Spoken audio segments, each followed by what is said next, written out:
get deep, going deep, Chad and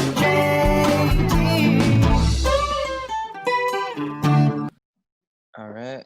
Ooh, mama.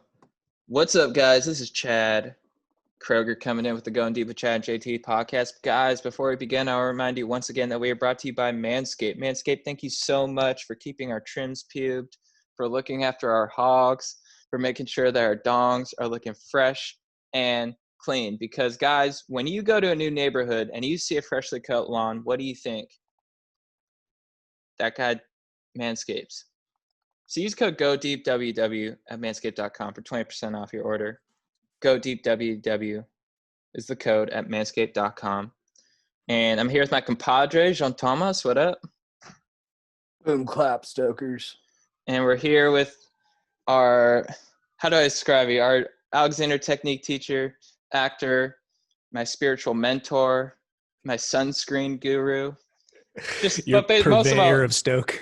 Yeah, purveyor of Stoke, our Venice legend, but mostly just our dog, Nick George. Yeah. Welcome to the podcast. Thanks, guys. Good to be with you. Yeah, thanks for coming on. Yeah, we were just talking about JT's in Montana, and you have some roots there, right? Yeah, man. I'm totally green with jealousy right now. I'm so envious. I'd like to be in Montana right now.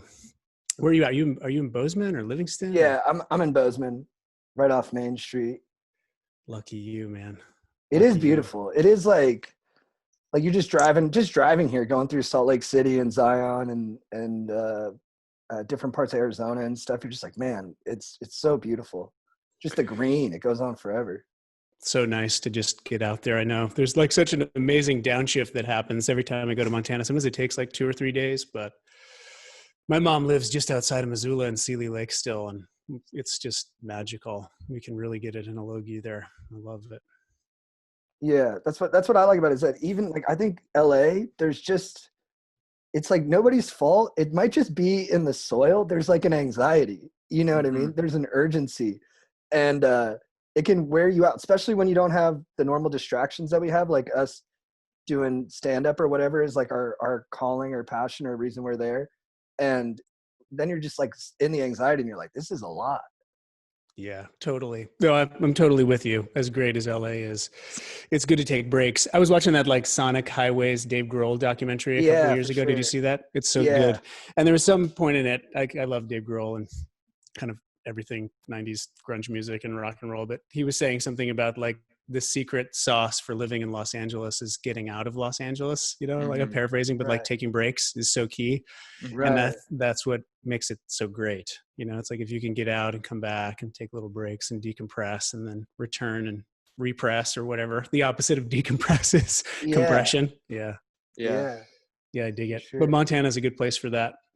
You were outside helping your dad. I was joking with you earlier. Were you out there field dressing a moose? Because that's like, you know, what you do in Montana.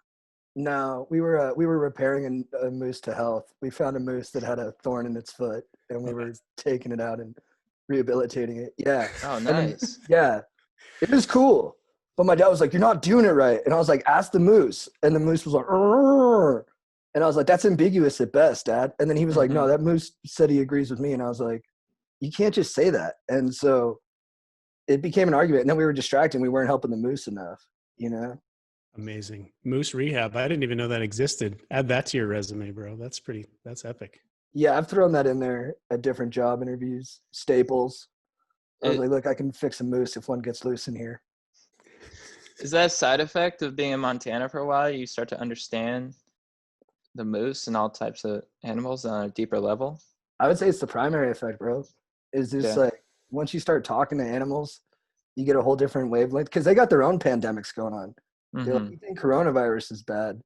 We had the boo-boo zoo-boo virus. That sounds terrible. That sounds really terrible. I hope you don't have that. I'm really glad we're doing this over Zoom and virtually, because if we were in the studio together and you had the boo-boo zoo-boo, I probably would leave right now. Yeah. Well, dude, the palm trees have a pandemic. They have the weevil. Oh, yeah? What's that? I haven't even heard of that. There's like a weevil, that's all I know the name. But it's basically like a pest that's killing the palm trees. and that's our number one tree. So I think as soon as we get the corona vaccine, gotta take care of that weevil vaccine ASAP. Direct threat to the stoke. I feel Yeah. a city council meeting coming on. That Dude. sounds like important legislation right there. I think so. You're kind of reading our minds. Yeah. I'm good at that. Yeah. I'm good at that. I found, because Nick, you're a surfer, and we always talk about surfing and stuff. It's been so nice, especially during the pandemic. It's sort of a place where you can just go, even for just like an hour and a half, just to like get in nature a little bit. And like I told you the other, I was like feeling kind of anxious, and I just went, and there were no waves really, but I just paddled for like an hour, and it just like washed it away. There's at least that in LA, that you can get in that kind of nature for a little bit and just get that boost. Yeah, it's amazing. The ocean is amazing. The healing properties, whatever that combo is of salt water and vitamin D. And like one of the things that always trips me out about surfing is I'll get out there sometimes and paddle out and just be sitting there and be like, I'm not on the continent right now. Like I've left the United States, even though I'm only 200 yards, off the beach. It's like you really are separate from the chaos. It's an amazing sanctuary. Yeah, it was really nice during the quarantine. It was tricky though, because the beaches were closed here, and there's a lot of challenges about could we go, could we not go, what was the right thing to do, and surfers were having to make their own decisions about that. It was helpful. Yeah, for sure. Yeah, the salt water is such a good panacea, it feels like. Yeah, totally magical. It's the best. So we met you through you teach Alexander technique. I thought maybe we could just describe for the stokers basically what that is, and basically it's might be your expertise. So yeah, for sure. Happy to share AT with Stoke Nation. I usually say the Alexander technique is a transformational educational modality that works on the force of habit of the human being. So we look at your posture, your balance, your coordination, and above all, your mental and emotional patterns, and how some of those are probably serving you, and some of them, probably a lot of them, are not. And AT is a way to kind of take a look at how you're doing whatever it is you do, and being able to do it with more freedom, more ease, and less tension. Yeah, because we talk a lot about, once I started learning this from you, I started learning about, understanding my body a lot more, and the reactions I have just instinctively to a lot of things like fight or flight.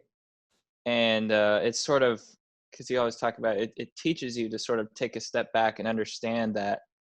And once you have that understanding, you're able to navigate those feelings a little bit more, and also do some sort of physical work to kind of alleviate it. Yeah, for sure. Yeah, it's super powerful. I came to it. I had a little Alexander in acting school when I was in my early 20s, and I took a class, and I kind of dug it, and I was like, this is cool. But I was like a kid from Montana that was living in New York City, and I was like about 6 inches from a nervous breakdown. Like I was just kind of over, like I was just getting cooked by New York. I loved it, but it was just a lot for me. And I was going to acting school, and it was kind of intense, and they had Alexander technique on the syllabus. And I was like, I thought I was here to learn the Meisner technique. What is this? And I went in, and the teacher handed me a book and said, go lay down. And I was like, sick. We're going to read Tom Clancy and lay down on the ground. He was like, no, just put it behind your head and go lay down and put your knees up. And I was like, okay, all right. And I laid down, and I got up from that, and I was like, I don't know what that was, but I like it, and I want more of it. So I kind of cataloged it in my brain as some good stuff. And I came out to LA and was working a little bit as an actor, and just coming up against some stuff in my personal and professional life. And I was like only getting cast as fishermen and loggers, and those are good roles. You want to take those if you can get them. But, I wanted to play the fop in a Moliere play. I wanted to I wanted to have a little more range. And I thought, well, maybe that Alexander technique stuff can help me. And I took some private lessons, like you guys have done many. And it was a game changer for me. And then after doing that for a couple of years, I was like, how do I do this shit every day? Like, I love this. It's totally transforming my whole connection to life. So I found out there was a really great training school for teachers in Santa Monica, the Alexander Training Institute of Santa Monica. I did the 3-year, 1,600-hour training course, signed my life away to the, to the Jedi ways of the Alexander. And it was amazing. Totally changed my game. How were you different before Alexander Technique? That's a great question. I mean, I think I was in my body in a different way. I grew up playing a lot of sports, like I was an athlete, and I did arts too. Like I did theater and I did a lot of singing, but, I think the way that I expressed my movements, my thoughts, my feelings, there was some constriction there. And I think that's, like I was saying, I could only play fishermen and loggers, like my shoulders were really built and my neck was really tight, and I was like, I don't want to just play characters that move like this.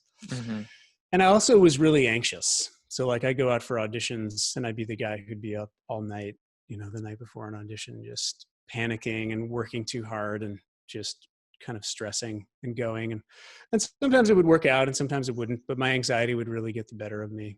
And after, a lot of that, I was able to unpack a lot of that. It's not that I don't get anxious now or I don't get scared, but I understand my responses, my habitual responses to life more now and how they show up in my body. And I've got tools to work with them, to dance with them, to play with them. Yeah. It sort of really shows you the mind-body connection. And I remember when I first started taking your lessons, like, it's so subtle because I was in acting school and I got like one lesson, and the teacher didn't really explain what it was because it's kind of abstract, when they first start teaching you, like, she's like moving my neck around and stuff, and I'm like I don't really get what you're doing right now. But then when I started taking it, you really explained what we were doing, and then it's such a subtle thing. But then I started noticing it, like going on stage and stuff, and I was like after I would get off stage, I was like, oh, like I was really kind of present there. It's like a different kind of feeling of just being in your body. So yeah, I think it's been hugely beneficial for me, for sure.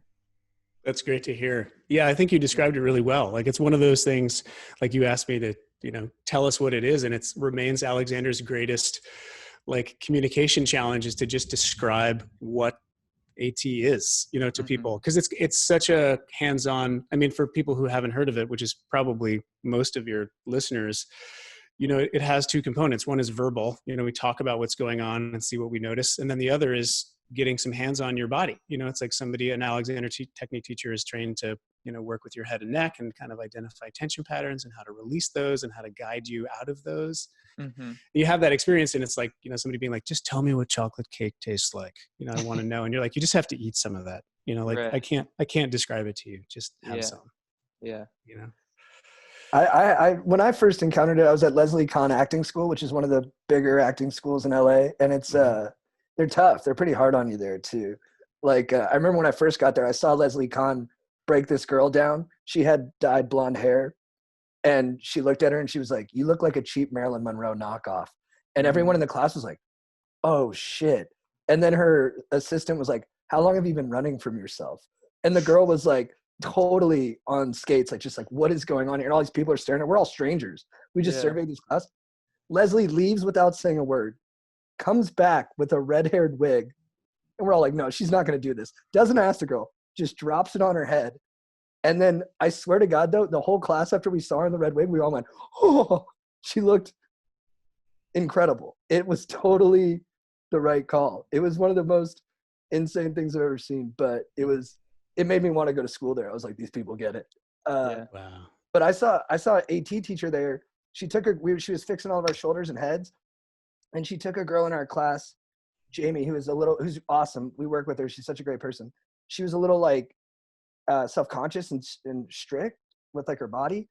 And the teacher tried to move her and she wouldn't let her. And so the teacher said, and I didn't see that, but the teacher must have felt it. And the teacher was like, let me move you. And then you saw Jamie let go. And then the teacher fixed her shoulders into a different position. And she looked beautiful. We were all like, I mean, she is beautiful, but we were like a light came out of her. And then she started crying.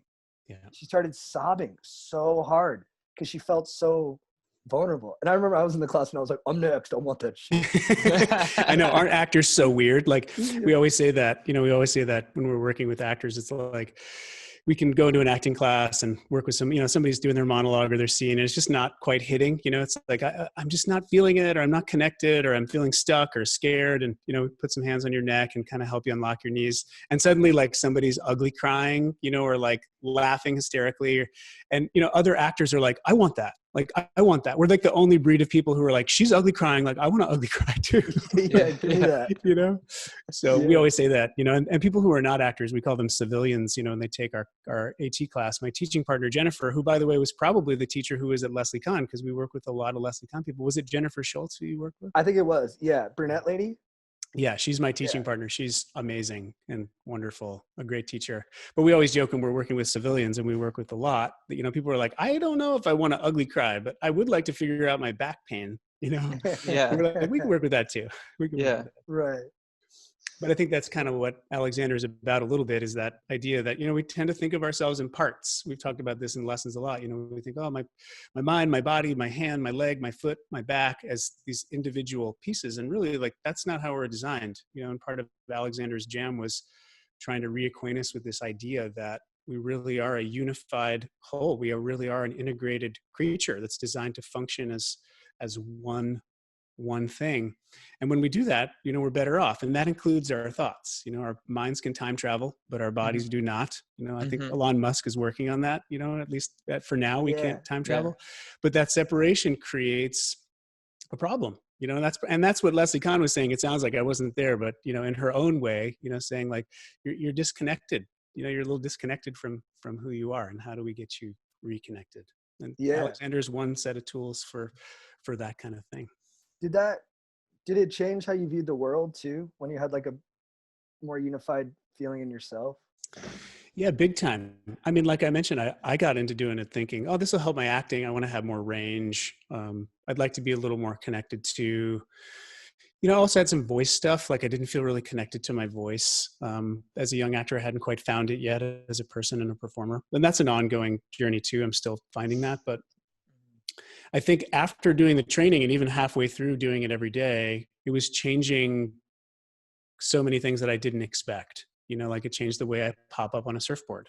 I totally changed my running gait, what I think about what I'm doing when I'm rock climbing. And probably most importantly, it really changed how I show up in my relationships, which is, that's the really important stuff. Really helped me understand my reactions, my triggers as a person, and how those things show up and can cause problems in my life. Gave me some new choices, which was an unintended mega bonus. Mm-hmm. Yeah, that's huge. So you go ahead. No, go ahead, JT. So no, like, we always do this. It's like a polite off. So you would be like in your relationship and you would feel like kind of like an anger spike or something like that, and you could kind of recognize it and then tuck it away or push it in a new direction rather than kind of let it give. Or what do you mean? How did it help you in relationships, I guess? I think you're hitting on it. I think for me, what I learned right away and what we talked about in your lessons is, the fight or flight response is a common denominator of all vertebrate animals. So if you have a vertebrae, you have this fight or flight response. It's a good thing. It's like why we're here. Like lucky us, we're doing this podcast because fight or flight worked and our ancestors survived so we could be here. But it's something that we all experience. And the fight or flight response, without going too deeply into it, has this very basic pattern neuromuscularly in our body. Our lano-occipital joint, which is the base of your skull, it tightens up and your head pulls back and down on your spine. It's kind of like if you hear a loud noise and your shoulders go up, that feeling of like you're driving and you hear something and you go, oh, and your shoulders come up and your head pulls down. And that's the first part of a two-part response. So what's actually happening in that moment is your spine is coiling in so that then theoretically you can spring into action. So you can fight or flee. So it makes total sense that, in prehistoric times, it's like, oh, we're hanging around the campfire, we're having dinner, and here comes an apex predator. And you go, shit.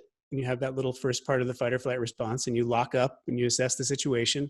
And then very rapidly, you spring into action. You either grab a spear and go fight that bad boy, or you grab the family and run. Mm-hmm. Now, the problem is in the modern world, like that's how we're wired. Like that's our animal body, but we're not running from apex predators. You know, it's like we're writing 10,000 fucking emails a day and driving on the 405 or, you know, doing whatever it is that we do. And we have this fight or flight response. So the long answer to your question, JT, but I think what I noticed in my, you know, like my friendships and my marriage, you know, marriage is like, it's a lot of work. It's true what people say. And something could go on and I could notice myself getting pissed off. And that fight or flight response would be there every single time. And I was like, wow, that's really crazy. You know, it's like something's coming up and I'm getting triggered, and which is normal. And I can feel my neck muscles tightening. Mm. And then you learn through AT how to kind of let that stuff go. And then the magic carpet of Alexander is then that really teaches you about the space between stimulus and response, which is a magical zone. Like, you know, our reactions are always habitual, and our responses are filled with choice. So you can kind of learn to create a little space between stimulus and response, and then you can choose more of what you want and be at the mercy less of reaction and habit. Mm-hmm. When you observe people, are you just like cataloging? Are you ever just like, that's they're giving way to stimulus. They're not letting the response get in there. Yeah, I mean, that's kind of like a common question. You know, you ask somebody, it's like going to your dentist, it's like, are you just looking in my mouth and judging me? You know, it's not really a judgmental thing. I mean, I think you do get your spidey senses tuned up to notice that. Like I can stand in a room and be like 9 out of 10 of these adults are locking their knees and only breathing 3/4 of the way. So it's a little bit of that Jason Bourne element, you know, it's like, Yeah. I know I can run flat out for however many miles, you know, without, Yeah. you know, puking or whatever. But it's just kind of like, these are things that we're all working with, you know, as human beings. And mostly they're little small things. It's like, oh, I stand with one knee locked and collapse in my hip all the time. Or, you know, my head is always tilted to one side when I listen to people, or, you know, whatever. Like there's all kinds of little things. And every person has these little habits and can be served by finding a little ease and a little release, I think. Yeah, I noticed when I first started doing it, because after my first few lessons, I started paying more attention to my body, and I was like, damn, my shoulders are scrunched up 24/7. And once you know, it's like I'd be sitting down watching like Simpsons on the couch, and I'm just like, my shoulders. I'm like, damn, dude. Like, it's like, and it once you know, I think I've corrected it over time, you know, because I started noticing it, and I would like release, and it was just like a constant, you know, releasing them. But it is interesting once you start logging in those habits that you've created over the years. Yeah, for sure. Like wearing your shoulders as earrings and never knowing that you do that, right? Yeah. And then yeah, your shape can change. You know, I don't look like I can only play loggers and fishermen now because I actually have, you know, like my lats and traps are not holding my skull on top of my spine right now. It's not their job. Yeah. I remember because JT introduced me to you, and he told me about when you showed him like sort of the power of Alexander, when you, or maybe JT, you want to explain the power of the walk? Oh yeah, I mean, I loved all of it so much, and I love it. But there was one moment where you showed me how to turn around properly, where it was like about like rotating your head around before you turn your body, and it was like one of those moments that I had in Leslie Conn where you're just like, whoa.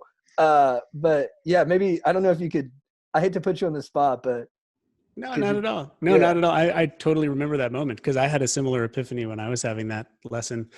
You know, we look in Alexander, we can look at all kinds of, you know, the things that you do that you're really excited about and care about, like you're acting, or if you're a musical performer, or, you know, whatever, you know, we can work at that. But we really like to work with day-to-day stuff, because the other 95% of your life is when you're not performing, or, you know, not giving a tech speech or something like that. You know, it's when you're walking around or sitting and standing, or, you know, getting up from a chair, you know, that kind of stuff. So walking is one of those that we look at. And it's amazing, like 9 out of 10 adults, you know, you see your friend in the grocery store or whatever, and you bark their name. If they're walking away from you and they have their back to you, they'll turn their body around without their head turning around, right? So, I mean, like if you're watching the video, you can kind of see, like, you know, if you're listening, it's harder, but you just turn your whole body like in one piece, right? But if you're hanging out with a kid, like a 5 or 6 year old, and you're like, my daughter's 7, but she's still pretty in her body and pretty coordinated. And I'm like, hey, Lolo, what she'll do is she'll hear my voice and her eyes will begin the movement. They'll go to the right, and then her head will turn, and then her whole body will turn around. And it doesn't seem special. It just looks normal. But somewhere through the course of life, like, we lose that natural innate coordination. And then when we get back to it, like you did, JT, you're like, you have an epiphany. You're like, that's so familiar and so simple and so weird and fun that I've totally lost track of this very basic piece of my coordination, which is like in sports. It's like you watch Baryshnikov do a dance turn. It's like his head turns elegantly to the left. You see Kelly Slater do a bottom turn. It's like he goes up the top of that wave and his head turns and leads him back down the wave. I just watched that 30 for 30 Michael Jordan. It was so good. You watch him dunk from the free throw line and it's like he plants his foot and his head leads and his the body. Angle. Yeah. And it's all about coordination. Like, it's all about this idea of, human bodies are animal bodies. Head leads and body follows. And most of us are, we just lose track of that. And when you get it back, you can have some pretty cool, pretty fun epiphanies. It's so beautiful too. Because it's like you're saying, it's normal. It's like natural. So you feel like you're more in touch with like the vibration of life that we're supposed to be in. And yeah, just. That's well said. That's well said. I think that's really true. Like, there's so much subtlety going on with us and in the world, and you get a little more tuned into yourself, and suddenly you're, I don't know, it sounds a little precious and a little cheesy, but I think it's true. You're just living a little deeper. You're a little more in the moment. I find myself saying all the time in private lessons or working with students in groups that, the Alexander technique is just a set of tools to really help you exist in the moment. Come back to the moment you're in, because that's where the magic happens. And you train a lot of non-actors too, right? I think the dude who used to come in before me was a chef. Yeah, totally. Yeah. I'm really lucky that somehow I've managed to have a lot. And certainly it's not only actors, but I live in LA and there's 6 million actors living here, myself included. So it's a good town to live in. If I was in Montana, my Alexander business would be, pretty slow. Yeah. I mean, I think some people, in Missoula, people be hip to it. But I've been really lucky to have a lot of various people. And I think because it's not just for actors. I got a couple therapists I work with, 2 doctors at UCLA, a chef. It's great for public speaking. Public speaking is like the number one human fear. It's so funny. It's like we fear it more than death, and it's very helpful with that. And some athletes, it's really great to work with your coordination. And I'm yet to work with a professional athlete. I'd really like to work with like a baseball pitcher because I think it could be amazing, but I don't think any team's going to let me get in there and mess around with the mechanics of Clayton Kershaw at this point, but Clayton, if you're listening. What do you see in pitching that makes it such a, like so sports specific that you'd like to do that? Yeah. I mean, pitching it's maybe not the perfect example because those guys do spend so much time on their balance and coordination and just really, really honing that.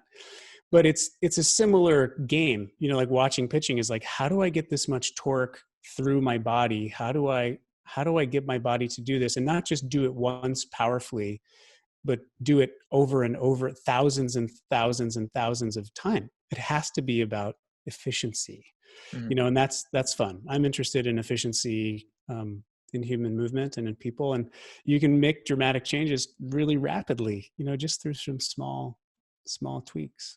So because pitching's one primary motion that their sport entails, it kind of gives the most specificity to how you could fix it around and shit. Yeah. And I mean, I hope it doesn't sound arrogant, but it's like also like you could take a bad free throw shooter. Like that's one, like we were talking about 30 for 30, like Rodman was kind of a notoriously mediocre free throw shooter. Yeah. An amazing, coordinated, powerful, graceful, awesome, explosive player. But when he got to the free throw line, his coordination really locked up. And that would be one. I'd have to stand on a giant stool, to get to Dennis's neck because he's so tall.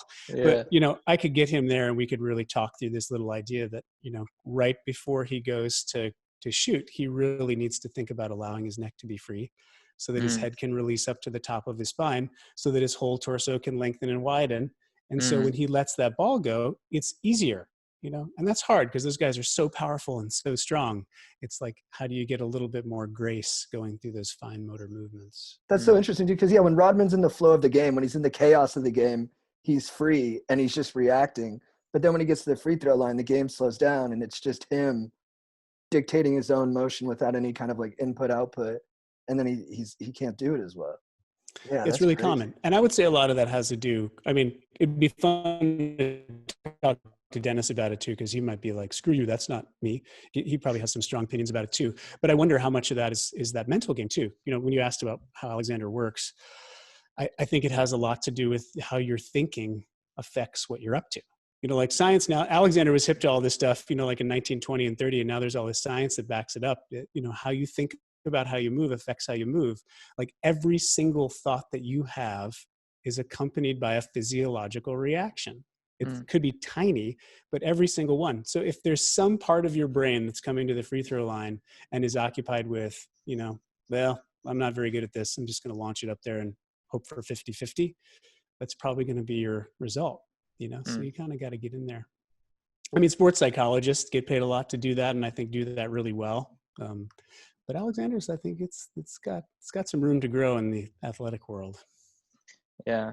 You always talk about sort of the idea of taking a pause or like a step back, or like your phrase is you have time, you know, because like if you're like late to a lesson or something and you just like, you can feel your body tensing up and you're like, then your thoughts are like, you know, like I'm gonna be late, yeah, whatever, you know, your mind just goes, and then I'll like text you, I'll be like, yeah, I'm gonna be like 5 minutes late, and you're like, you have time, brother. And then it's just like, you know, like I was like, it's like it's such a nice way of looking at things. It's like, you know, I don't need to rush through life so much. I can take a beat and just sort of relax my body, relax my mind a little bit.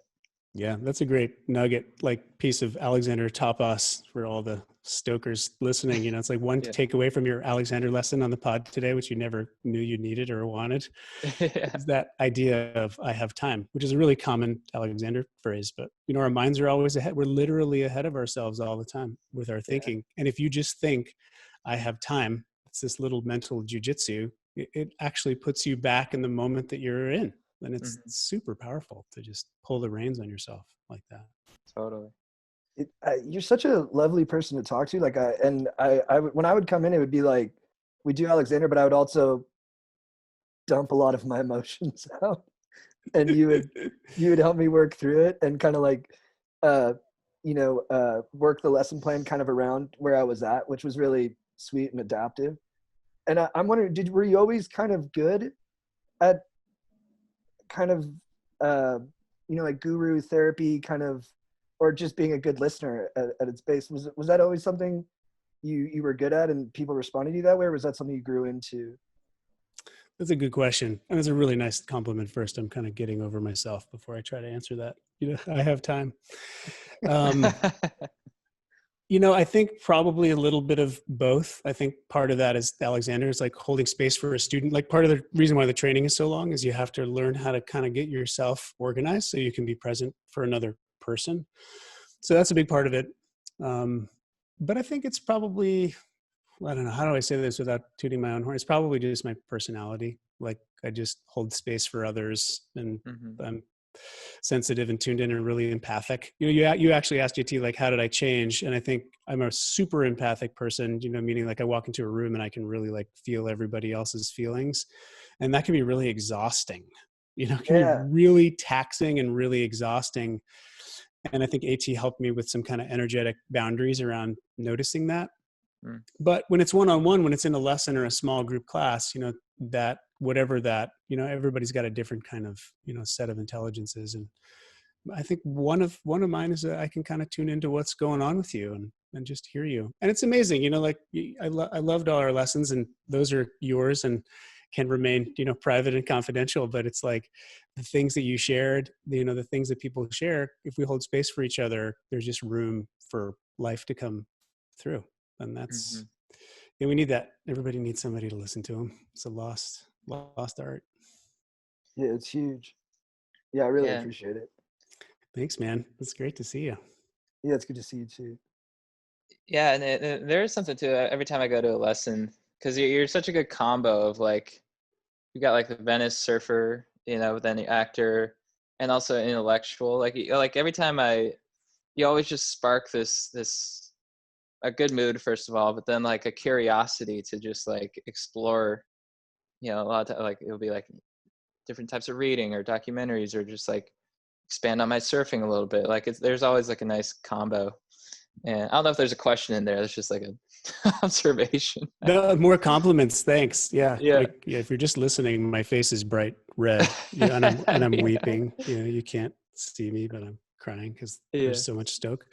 Well, that's the stoke, you know, like that's what you Yeah. guys talk about. And that's why I love you guys so much. You know, your mission to raise the stoke, you know, as much fun as you guys have with it, it's a real thing. You know, it's like, and you know, being excited, being enthusiastic, being enjoyed. There's a lot of heavy shit going on in the world right now, more than ever. And there's a lot of beautiful, great things to be excited about. And we have to find that balance, or we'll go bonkers.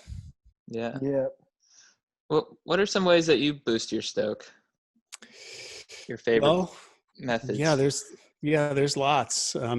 You know, surprisingly, teaching an AT is really fun for me. I really like serving and helping others, and but it's really just like a section of my life. You know, like I started off with passions for acting, and I still act. You know, I work some in film and TV, and that's always really fun when that happens. And I'm kind of running around and auditioning and doing that.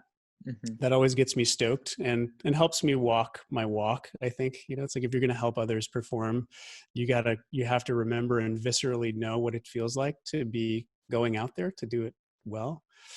But I play music and I write songs. I surf a lot.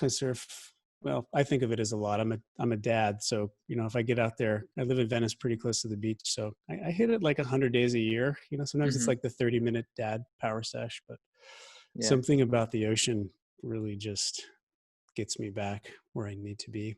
So I do those things. I read, I run, I jump rope like a crazy man. I've got a weird like jump rope fetish that I've had since my 20s. I love to jump rope. Yeah. I JT's did been that doing today. that. Yeah, I did it today. Yeah. Awesome. It's such a good workout. It's I only did like 10 minutes, 10 1-minute sets with a half-pound rope. Or I did a couple 2 or 3 minute sets, but I was winded afterwards, especially being up at altitude for the first time. I was dying. Yeah, you'll come back down here and you'll feel like He-Man. You know, you'll come down and That's what jump I'm rope hoping and you'll be for. like, yeah. Yeah, and I'll have those super lungs. If I get corona, won't even know what to do with those strong lungs I got. Yeah. Corona's gonna walk right by you. It might walk up to you and be like, oh, not this guy. I don't want any of that. This guy jumps rope. Can't mess with him. That guy is a fucking beast. Yeah. Rona's shaking in her boots right now. Oh fuck, dude, JT. Go ahead.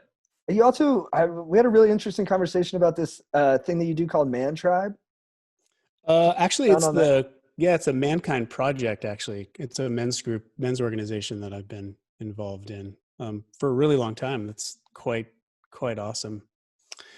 Yeah, I did some when I was 19. My godfather, who lives up in Oregon, he got me this weekend training as a high school graduation gift. He'd been doing this men's work for a while, and I was going through kind of a hard time. Like it was the beginning of that hard time I talked about in my early 20s. You know, it was just kind of getting my feet under me, and it was pre that. And he was like, "Yeah, just come do this weekend thing. You know, show up on a Friday and leave on a Sunday, and I'll be there, and just come check it out." And I was like, "Okay, great." You know, when you're 19, you're like, "Oh, whatever." And I showed up there, and it was like a totally transformative life experience for me at 19. I was pretty young to go on that weekend. I was like the youngest guy on the training, but the Mankind Project is a global nonprofit that does these weekend trainings for men that sort of focus on the gap that we have between, you know, in modern masculinity, which is now even more of like a catchphrase, but it's been around a long time. You know, like this kind of main problem that we as a Western culture don't have. We really don't have a space where we take the boys and say, okay, like, welcome to manhood. You know, now you're an initiation process, basically. And the Mankind Project does that in a really great way. There's some Jungian, you know, Jungian tributaries into it. And I think it was started by a Jungian psychologist and a Marine. And so anyway, I did that weekend and it was really powerful. And I've sat in men's circles affiliated with the Mankind Project and with men, you know, outside of that organization for years, and it's been really great. Yeah, that's so true. Like you hear about in Spartan culture, like they had to go out and like with like a spear and like kill a wolf or something like that, or I'm sure I have that wrong. And then, you talk about Vision Quest and Native American culture. And then for us, it's like, what do you have? It's like lose your virginity at prom. It's like the only thing I can think of that's sort of a ritualized entry into masculinity. Yeah. And it's really important. I think that stuff's like baked into our DNA as a creature. Like we're supposed to have that. And what do we have? You get your driver's license and you lose your virginity and you get a job or, you get married, and those are all important things. But at what point, do you really take on that deeper meaning of masculine? And because that's so vague, I think there's a lot of opportunity for men to really struggle and to feel a little lost, emotionally and sometimes your inner guidance system. And not all men, but I think it can be really powerful for a lot of people to get connected and in that way. And the Mankind Project is a good place to look for some of that. I had an acting beef with you too, Uh-oh. and I wanted to get your explanation on it. Okay. Is that we were talking about movies one day, and you said that you did think Sean Penn should have won Best Actor for Milk over Mickey Rourke in The Wrestler. Did I say that? I don't know. Maybe I'm fixing you into that position. Maybe I was like being harder on Sean. I just thought Mickey Rourke's performance in The Wrestler was like head and shoulders the best performance. But the reason I bring this up is because you gave a great, like, substantive and more. It helped my understanding of Sean Penn's performance. I really want to yes and your beef, but I don't think I said that. And I want to talk about it because I love both of those actors. But the reason why I don't think I said that like that is because I didn't remember that Mickey Rourke and Sean Penn were up for Oscars that same year. Right. They're both amazing, and that Wrestler performance is awesome. Yeah, I thought that Sean Penn performance in Milk was amazing, and we talk about it in Alexander a lot because I think, unless I get it confused, it's so long ago now, but a year or two before that, he was in that that other film, Mystic River. Right. I think it was a Clint Eastwood film, and I might be totally butchering this, but if I remember correctly, like I remember his physiology so much. Like I think he's like a guy who's been out of prison and he's reformed, but he's super jacked in that performance. He's really built. And I read an article where he was talking about, if you're playing a guy who's spent a lot of time in prison, a lot of those guys are really beefed up and they're in that protective mode. We talked about fight or flight, and he was like, I wanted to have that kind of presence as this character, and he did it powerfully and elegantly as Sean Penn can do. And then a couple of years later, it's a total transformation. You see, like, you watch Milk and you're like, where's Sean Penn? Like, I heard he was in this movie, and he's like in a completely different body, and it's really amazing to see. But yeah, I don't know. I mean, Oscars are fun. It's like fun to kind of like, play compare, but it always just seems silly to me. It's like, yeah, like Sean Penn and Mickey, it's like, I like, steak and I like fish. It's like just two different animals. Right. Yeah. When did you first get into acting? Yeah, like many in high school, it's kind of when I got bit by the bug. I did some plays as a little kid, and that didn't really take. I was more into playing baseball and sports. But I switched high schools in the middle. I moved from Oregon to Western Montana to Missoula, not far from where JT is now. And there was just a great public arts high school there called Hellgate, greatest high school name of all time. Mm-hmm. And they had a great drama director and great music department. And I went and auditioned for a play. I got drugged there by a friend, and he said, come try this out. You can meet some girls. And I said, I don't know anybody. That sounds good. And I did a play, and then it was just amazing. It was just like I'd never had that much fun with a group of people before. It was like that real ensemble creativity, just that amazing kind of getting outside of yourself. And if you can experience that when you're 16 or 17, it's so life-changing. And that's a time in your life when you're like, oh, okay, what's next? Society's telling you need to know what you're going to do next. And I was like, there's nothing I like doing more than this. So I'm going to drive out to LA. I worked construction the summer after my senior year and drove west in my Honda CRX, with my 43 belongings in 2 boxes, and showed up to hustle an acting dream. I'm still on it. Yeah. And you had kind of a cool story about, maybe it was before you went out west, where you were pretty much just backpacking. Is that right? In the Pacific Northwest? Yeah, I did a lot of hoboing around as a teen. The Northwest is Yeah. pretty friendly for that kind of behavior. My Mhm. junior year of high school, actually after that year of doing plays, I hitchhiked from Missoula to Seattle and then Seattle down to the Oregon coast where my dad was living. And that was a pretty big adventure. I read some Jack Kerouac, which is either a really good idea or a really bad idea. I still Mhm. think good, but Mhm. definitely make you take your life in your hands as a 17-year-old. Mhm. But that was an adventure, and I never kind of got that out of my system. I did a lot of hitchhiking and even jumped some freight trains and stuff until it became a federal offense after 9/11 to do that. But I had a little train hopping phase that was pretty great. That's awesome. Wow. What are some things that you learned in that sort of adventure you had?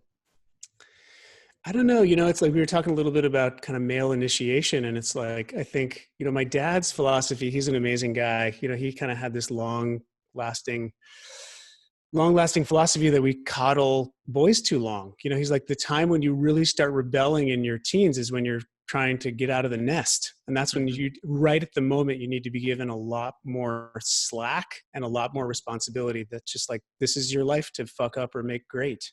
And Mhm. I think my dad, now as a parent, I think it's terrifying and it took so much courage, but he really gave me a lot of rope to kind of go out and be in the world. And so traveling around and hitchhiking, just kind of teaches you this self-reliance and this kind of being in the moment and, um, meeting new people, assessing danger, being on an adventure, and traveling is great.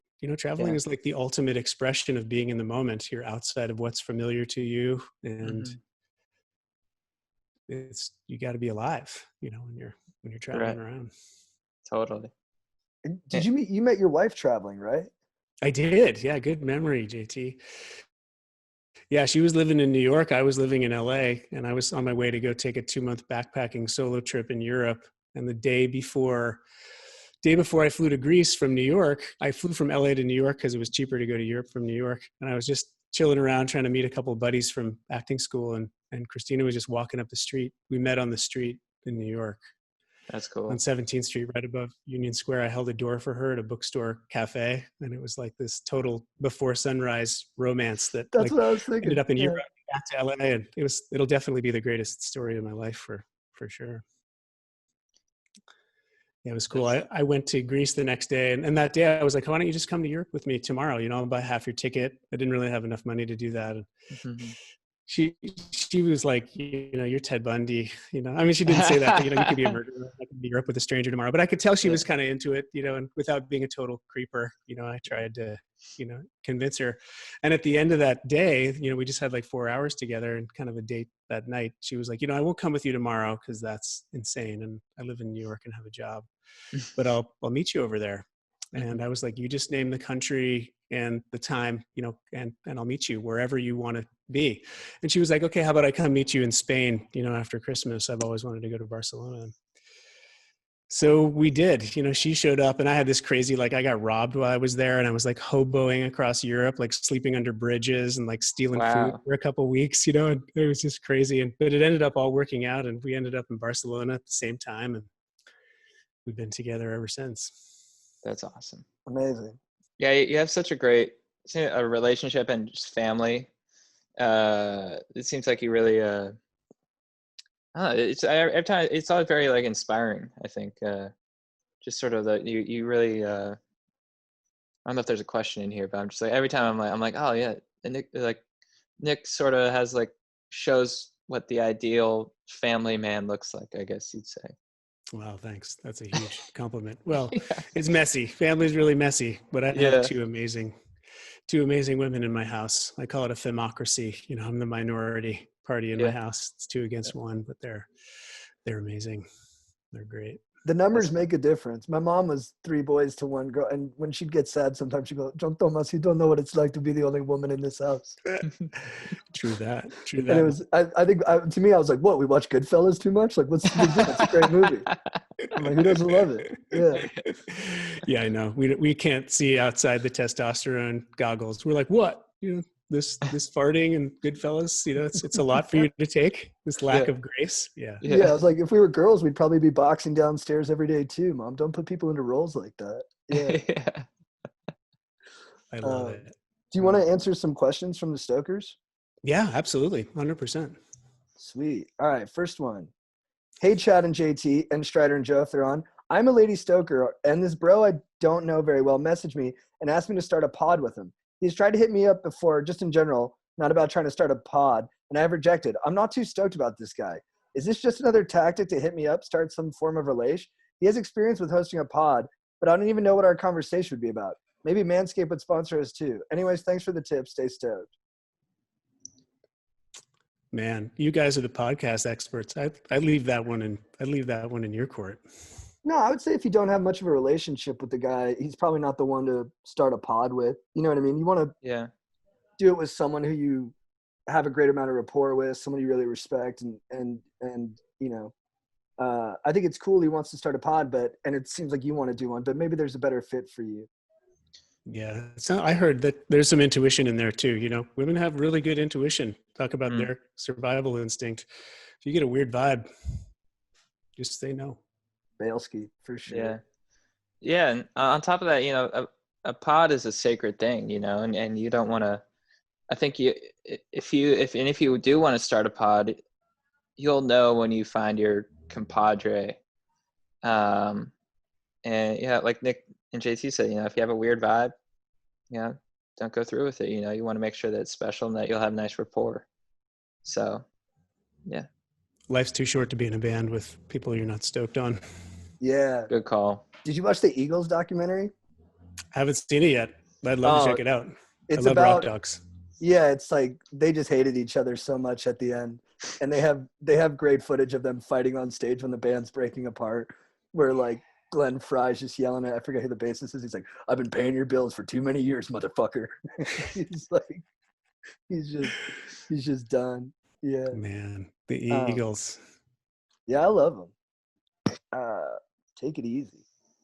What up, dudes? I wanted to ask you guys, particularly JT, about some anxiety-related stuff. Since I started listening, I would periodically hear JT's experience with anxieties, and it's something I could relate to, which was a part of what got me hooked on the pod.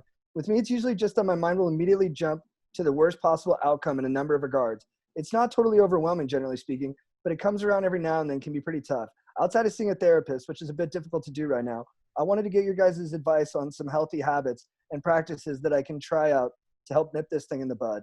I work out on a regular basis, can definitely do it more often, and I've tried out things like the Calm app and breathing exercises, which do help, but for whatever reason, get out of the routine of doing them. What are some things I can do to help get myself into more of a routine and maintain discipline in these healthy habits? Thanks, dude. Love the pod. Keep staying stoked. Yeah, wow. I mean, that sounds like you're doing all the right things. You know, I hear that. You know, it's like we all could use some therapy and a therapist, and sometimes that feels a little out of reach. Although I do think the cost and the price to be able to reach out and work with a counselor, even like virtually now, is getting cheaper and cheaper and cheaper, which is awesome, and it should be that way because mental health is such an important thing. Yeah, but short of doing that, I think that's, meditation, exercise, watching your diet intake. It's kind of crazy to think about, different foods can really exacerbate your anxiety. So it's funny to think about nutrition being an important part of your mental balance, but I definitely subscribe to that.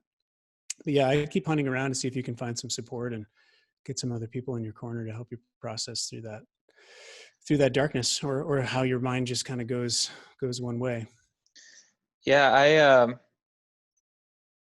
it's sort of being knowing yourself in a sense to sort of know what your triggers are and sort of identifying certain things that I had a lesson with Nick Friday morning, and I woke up with like all this kind of anxiety. I didn't sleep enough, and I was like, and a lot of times it's just forcing yourself to get out, get in nature, start moving, and that's Nick lives by the pier, so I just went out to the pier and I just paddled for like an hour.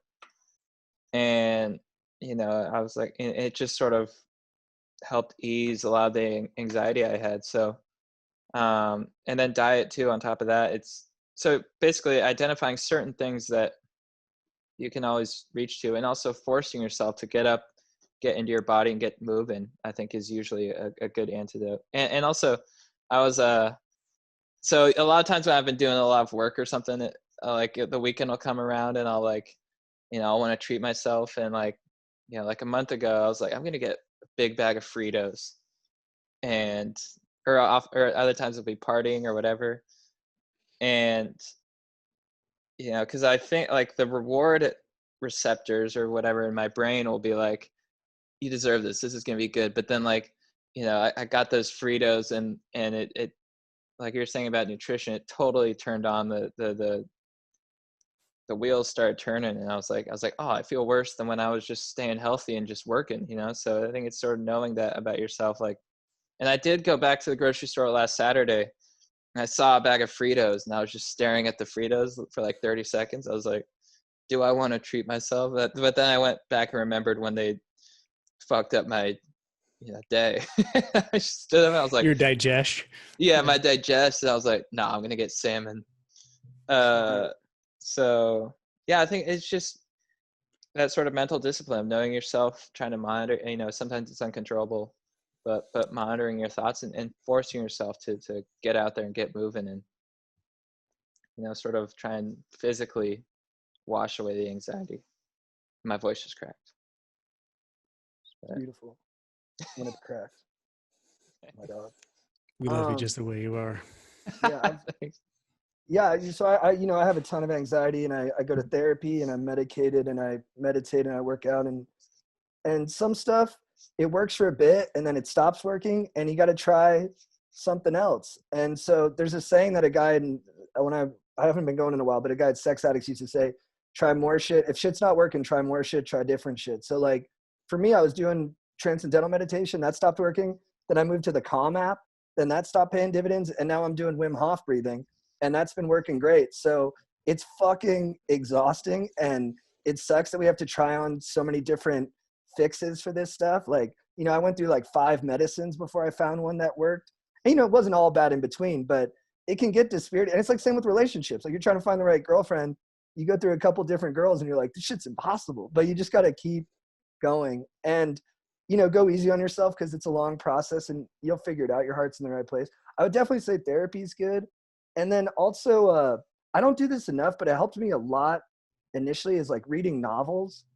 I think especially novels from like really great writers. Like I'm reading Haruki Murakami right now, and all those guys, all those writers, they have so much anxiety. They got more anxiety than we'll ever have, I think. And then they filter it through this like gentle absurdity, and it tweaks the way you experience the world in a really, like after I read a chapter, I'll just be like floating through the day, and everything's kind of takes on a funny quality to me, which is really just a nicer way to see things. So I would try that, man. I'd read some short stories from like, Haruki Murakami or Michael Chabon or who's like another, he's kind of sad, but George Saunders. And I think it'll help. Yeah. And then, just keep writing into us. That helps too, is just writing it out. Yeah. Reading has and I've discovered this in the Q team, it has such a stoke boosting power that and actually Nick and I talked about this in like the education system. They treat reading as if it's like a burden. They're like, oh, you got to read like Mark Twain. Like, yeah, it's a lot. And it took me a while to really sort of appreciate reading for the just how powerful it really is, and just it works your brain in new ways, and just especially. Yeah, like I've been reading I used to not read fiction at all. I started reading fiction in the QT, and it just like JT was saying, it just makes you think a little bit differently, and it just makes you feel good. It's kind of funny how we sort of forget how like art is there for like a balm for how hard living can be. It's like, oh, like art was created, for the artist to express themselves, but also to help me feel better about being alive. I say like, I love it. It's like, go buy some short stories, like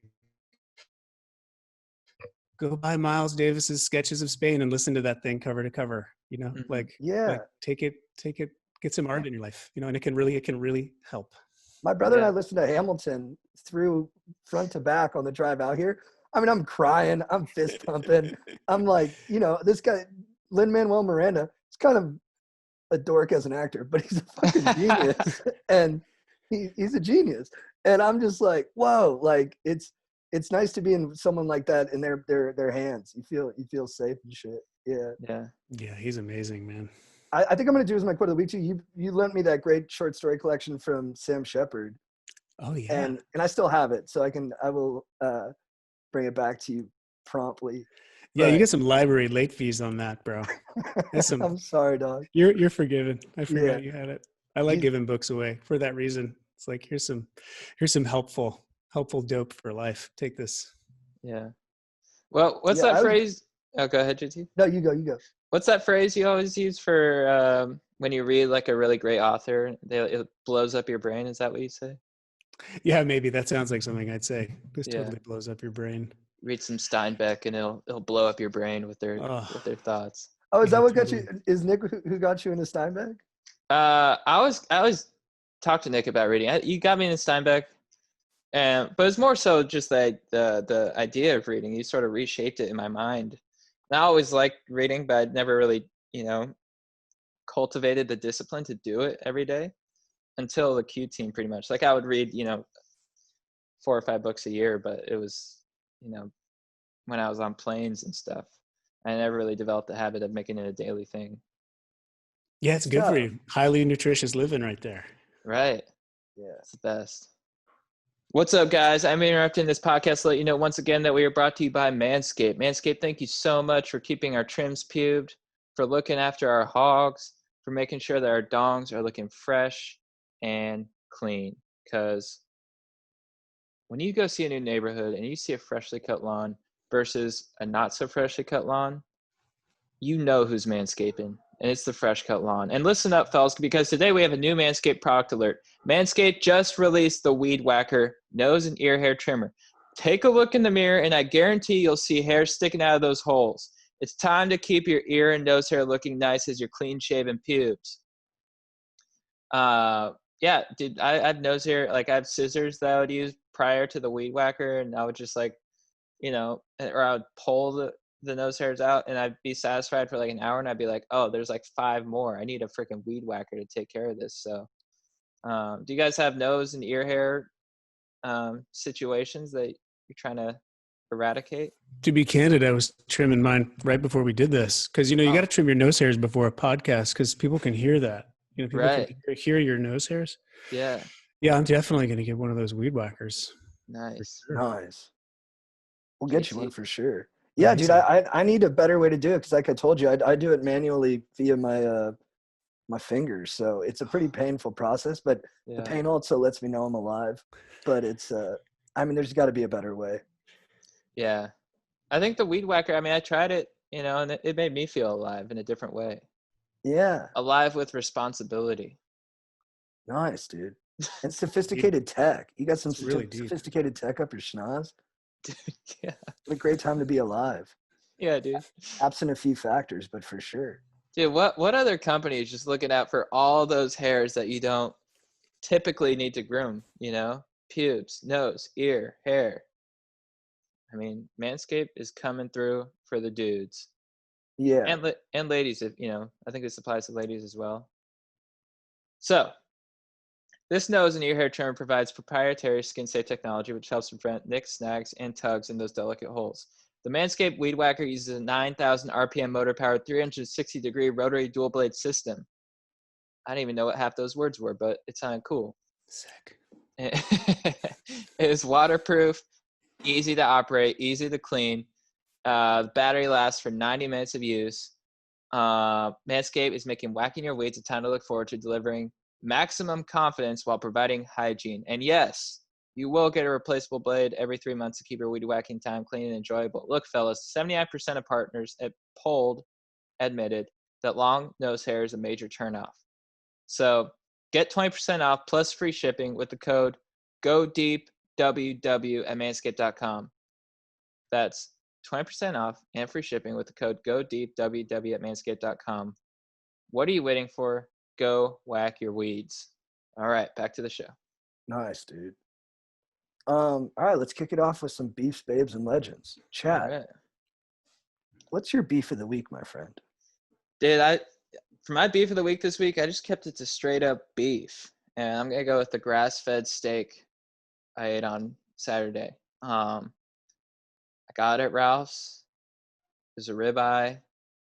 put it in the pan, seared it, I believe, if that's the right term. And, I made it medium rare. I put some Liam Perrin's Worcestershire sauce on there, and it just boosted my stoke for at least 4 hours. And I think I felt so good about it that I didn't even have like a proper beef to beef with because of it. So that's why for my beef, I just went with straight up beef. And that's what's up. Nick, what's your beef of the week? Man, you just totally changed my whole mind game around thinking about beef as something positive now. I mean, I was just like, That ready was to one go. of, that was one of the first times. That was a paradigm shift. That was powerful. That was really powerful. Yeah, my beef, I mean, I got to go. It's heavy, but I got to go with systemic racism. I know that sounds a little kind of like on the political nose, but man, we're living it on the nose right now. Lame. It's 2020. We're still going through this stuff. It's kind of a perma beef, but no bueno. I want us to be better. I want us to grow, see each other and ourselves, and just move forward. That's my beef. No, well said. Nice. Yeah, Thank you. absolutely. My beef of the week is from Dan Carlin. He does a podcast called Hardcore History, and it's this interesting beef in Munster, Germany during like a time of great like religious revolution. I think it was like the original Martin Luther time, and this cult ended up taking over this city in Germany called Munster, and the leader was this guy Jan Matthias, and he was out there like he was a big fat crazy guy who would have like religious inspiration in the moment, like get hit by spirits and then just like spew gibberish, and he got people believing in him. And of course he did all the typical cult leader things, and he expelled the old leadership, he boned everybody's wives, and he killed people who dared question him. But this isn't even a beef, actually. I kind of like this guy despite all that stuff, because at a certain point he takes over the whole city and a rival army's out there. I guess this is the beef part, him and the rival army, and they're waiting for him. And he goes out there with 11 other men on horseback wearing ill-fitted armor and a sword.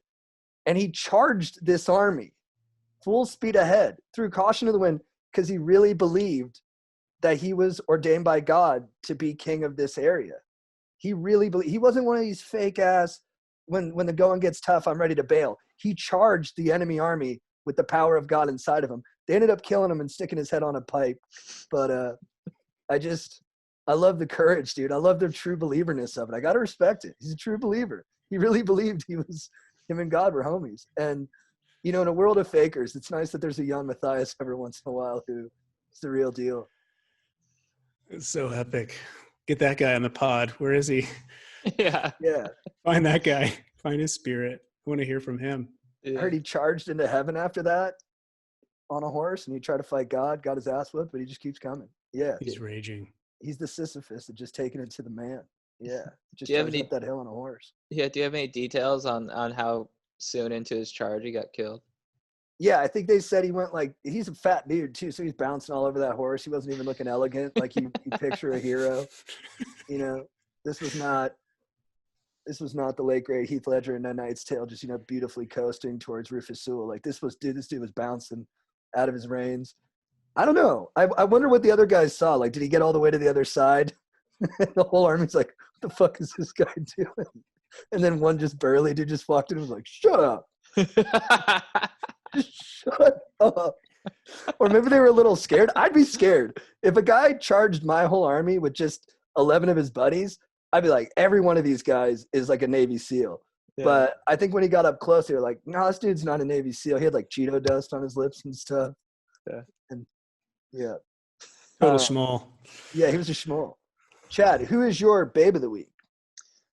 Oh, dude. So yeah, mine's kind of food themed for these two. I'm going with the pastrami Reuben I got today. Dude, I got from Cantor's Deli. Always nice to support a small biz. I'd call it a small biz, right? Yeah. It's an LA institution over on Fairfax. I got pastrami Reuben, and it was delicious. I love sauerkraut. I love rye bread. I love pastrami. I love freaking horseradish, all that good stuff. Was there horseradish on there? I don't even know. But anyways, it was delicious. And I just was like, I was eating it. I was watching The Simpsons, eating it. I was like, Yeah, this is my babe. This is my babe for sure today. So That's awesome, dude. Yeah. Cantors during the protest, because they happened right there, and they were Yeah. there that the day it got gnarly and it spilled into looting and stuff. yeah, Everybody else closed down shop and they were handing out waters all night. that's awesome. Yeah, or handing out waters all day rather. Yeah. Yeah, good spot. Nick, what's your babe of the week? Who's your babe of the week? Man, I mean, when I think babe, obviously it's probably no fun for your listeners, but I think about my babes at home. My wife Christina and my daughter Lola. Those are kind of like the only babes I need. They're epic. But then I was thinking about, when's the last time somebody asked me, like, what's your babe of the week? And I was like, this is a real opportunity. So I was thinking about it and digging deep, and I realized, who's an epic babe, who's really going through it right now is the Statue of Liberty. She's an epic babe. Like she is a historical epic babe who stands for great things, and she's really taking a hit right now. So, just want to shed a little light on the Statue of Liberty. She's my babe of the week, and I hope we can turn it around for her and, really be what we're supposed to be about. Dude, super underrated babe. Because not only an absolute smoke show, but just an absolute dime of a personality too. Yeah. Yeah, I've frequently been on that tugboat or whatever that takes you past the Statue of Liberty. I'm like, one day, I'm gonna work out the courage to ask you to coffee, baby. And she's got that salty beach babe look too. Like, who's gonna date the Statue of Liberty? Like, who's good enough for her? Yeah, totally. Yeah, she's amazing. Yeah, who's good? If the Jesus statue in Argentina was allowed to date, I was gonna say like Chris Evans. yeah, him too. Mm. He's got a good personality and he's hot. Yeah. My babe of the week is I watched The Wrong Missy, the David Spade movie on Netflix, and Lauren Lapkus with a comedic tour de force performance for the ages, dude. She's incredible. And for years she's been touted as like the best comedian in Los Angeles. She was like top dog at UCB, and I don't think she ever got like a perfect movie part for herself until this one. And she gets to have just wild fun, and her line readings are always inspired, and she's just wacky, goofy, brilliant. It was really, really fun to watch her in that. Yeah. And it's kind of, it's a Sandler jam, so it's like not the, you're not watching, to use another French phrase, force majeure, that movie. But I don't know, man. I had a fucking ball. She's whipping heat in that movie. I loved watching her at UCB. Yeah, she's great, right? She's great, yeah. Yeah, she's awesome. Chad, who's your legend of the week? So my legend of the week is this lawyer featured in the movie Just Mercy, which I recommend everyone go see. It's out on video on demand now. This lawyer, Brian Stevenson, which the movie is based on. And he's a guy, Harvard lawyer, who went down to Alabama to fight for people who were wrongly put on death row.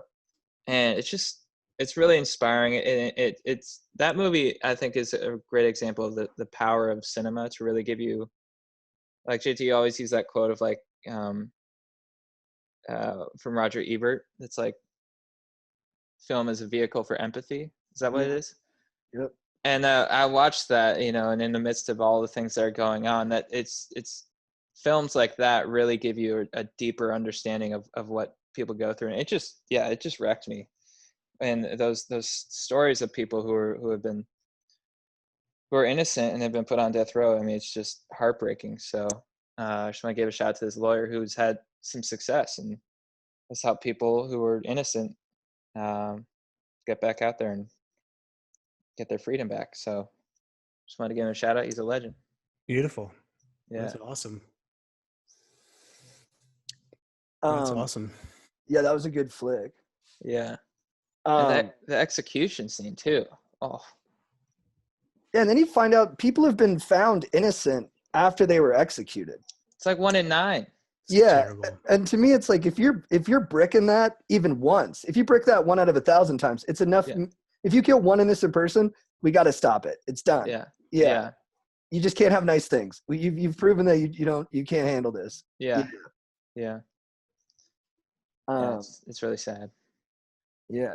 Nick, who is your legend of the week? Man, talk about something that wrecked me. I got to go with that young man from Florida, Keedron Bryant. He was that that young guy who sang that song and like blew up everybody's heart and the internet. I think his mom is like maybe a choir director, and she wrote a song and he sang it about being a young Black man. And I saw it and I was just like so moved. And then a couple of days later, my wife and daughter were watching the CNN like Sesame Street town hall thing that they did for kids and parents around, how do we talk about what's going on in the world right now? And I thought it was pretty great. But they played his clip again and had him on, and I was in the kitchen making dinner and I heard that song and I saw his face and I was just like crying in the stir fry. It was just so beautiful. His voice and that pain and that pathos and that message. I was just, that kid's a legend. He's got my attention this week. Powerful. Nice. I have kind of a sad legend, but this person needs to be honored. It's Richard Bain. He's my legend of the week. He was a comedian in Los Angeles who tragically passed away, took his own life, which is way too common in this walk of life that we're in. But he was truly funny. Like, a lot of people can work to get funny, or they're funny one way, or I don't know. It can be. It's rare to find someone like him who's just inspired and funny all the time. Every time he took the stage, it didn't have to be planned. It just came out of him. He just had a funny soul. And someone else said this, like, you just wanted him to like you. And that was really the vibe he gave off. He just was so funny. Someone told a story about how he came on stage, ate a banana, dropped it, and then after a 30-minute set, when he walked off, he slipped on the banana. Like, he would, just goofy, but smart and just so funny. And honestly, it just never got the notoriety he truly deserved. Like, he should be a household name on level with Chris Farley and John Kenny. Like, I mean it. He was that funny. He was that genius. And it's sad that he's gone. And it made me sad. It made me think that, like, maybe going into comedy can create more of those sad outcomes. But then this other comedian who I really admire, Jesse Case, who's a hilarious guy who battled through cancer and got through the other side of it and is a tough dude. He said, don't think of it that way. Think that comedy actually saved these people and it kept them around longer than we might have ordinarily had them. And I thought that was a really nice way to look at it. So Richard, I'm sorry you're gone. You were, just breathtaking to watch, and the world's not as great without you, buddy. All right. It's a great legend. Chad, what's your quote of the week? Well, I'm going on the Van Wilder theme here. Nick, I'm on this is like my fourth pod doing a Van Wilder quote. Sick commitment. And it was after Taj was found to be using a penis enlargement pump. And Van looks at him and he goes, "Now repeat after me. No cock pump." And I just thought that was a good take on small donk shame. It's like, you don't need a cock pump. Be proud of your hog. It's beautiful the way it is. You don't need a pump, to put in there. So, yeah, Stokers, repeat after me. No cock pump. I spent months in 7th grade trying to track one of those things down. Just months. Just burning life. That's a great quote. Talk about efficiency, man. That's, 3 words, the power of language right there. Well said. Do you have a quote of the week, Nick? Yeah, I do. You ready for this? I'm just kind of sticking with the heavy dope because this is what's on my mind and my heart this week. Those who love peace must learn to organize as effectively as those who love war. MLK. Wow. Damn. Awesome. I mean, that's like the mic drop right there. Yeah. For me. Crazy. My quote of the week is a monologue. I'm sure you know it well. This is like a go-to monologue for people. But it's Vince's from Buried Child by Sam Shepard, who is probably my favorite playwright. And plays are a great thing to read because you can bang them out in like an hour, and it's not as big of a burden as a novel. So I would strongly recommend those. But this is him towards the end, and his family can't remember him. It's kind of surreal, and then he tries to get away from them because they're all incesty and psychopaths, and they're kind of violent. And he says, "I was going to run last night. I was going to run and keep right on running, clear to the Iowa border. I drove all night with the windows open, the old man's $2 flapping right on the seat beside me. It never stopped raining the whole time. Never stopped once. I could see myself in the windshield. My face, my eyes. I studied my face, studied everything about it as though I was looking at another man, as though I could see his whole race behind him, like a mummy's face. I saw him dead and alive at the same time, in the same breath. In the windshield, I watched him breathe as though he was frozen in time, and every breath marked him forever without him knowing. And then his face changed. His face became his father's face. Same bones, same eyes, same nose, same breath. And his father's face changed to his grandfather's face. And it went on like that, changing, clear on back to faces I'd never seen before, but still recognized the bones underneath. Same eyes, same mouth, same breath. I followed my family clear into Iowa, every last one, straight into the Corn Belt and further, straight back as far as they'd take me. Then it all dissolved. Everything dissolved, just like that. And that $2 kept right on flapping on the seat beside me. I don't even know where that comes from. So good. That's Sam Shepard, man. And there's just thousands and thousands of pages of his like that, straight out of his subconscious. Man, he's the greatest. I love Sam Shepard. Chat, what's your phrase of the week for getting after it? So this is what the astronauts on the SpaceX Falcon said. And they also, I believe it's one of the first Apollo missions. They said this before they launched, said, let's light this candle. That's awesome. That's it. Very cool. Nick, what's your phrase of the week for getting after it? Man, I don't know. I didn't really dig up one of those, but as you were talking about that, getting after it, I was just thinking about this amazing film I saw a couple of days ago called By Hand, about these guys, the Higginbotham brothers. Did you hear about them? No. Two California twin bros in their mid-20s decided it'd be a good idea to paddleboard, prone paddle, which is like on your belly without the paddle, from Alaska to San Diego. Mm-hmm. What? Unsupported. And there's an amazing movie about them that just came out. It's called By Hand. And I mean, I was thinking about those guys as legends, but that whole thing is just like them getting after it. And you hear them talking about it and they're like, yeah, we're just going to do this. Like, sounds hard, but, we're just going to paddle from Alaska to San Diego. No problem. That's Crazy. Amazing. Yeah. That's type 2 fun. Have you guys heard about this differences between fun? Like type 1 fun is where you have fun the whole time, and type 2 fun is where you suffer through it, but when you remember it, it's really fun. Yeah. Like you do it more for their memory of it. Yeah. Yeah. That's really interesting. Laird's a good example of the type 2 fun master. Yeah. Yeah. Or Wim. How about him? Or Wim. Yeah. I'm just going to swim under this ice for 4.5 days and then come out and feel amazing afterwards. Yeah. Yeah. Yeah. That paddling that distance, paddling for 2 lifeguard towers in Venice really put that into perspective of how difficult that is. Because, yeah, I mean, how do you even get in shape for that? Yeah, they looked pretty buff. I think they were like lifeguards and like they did some Ironman and stuff. But I think you're smart. I think it's good to like go out and paddle for 25, 30 minutes and then decide if you want to try to do, 3,000 miles. Like you should do it first. Yeah. But these bros were up to it. They were amazing. Yeah. That's awesome. I have another kind of like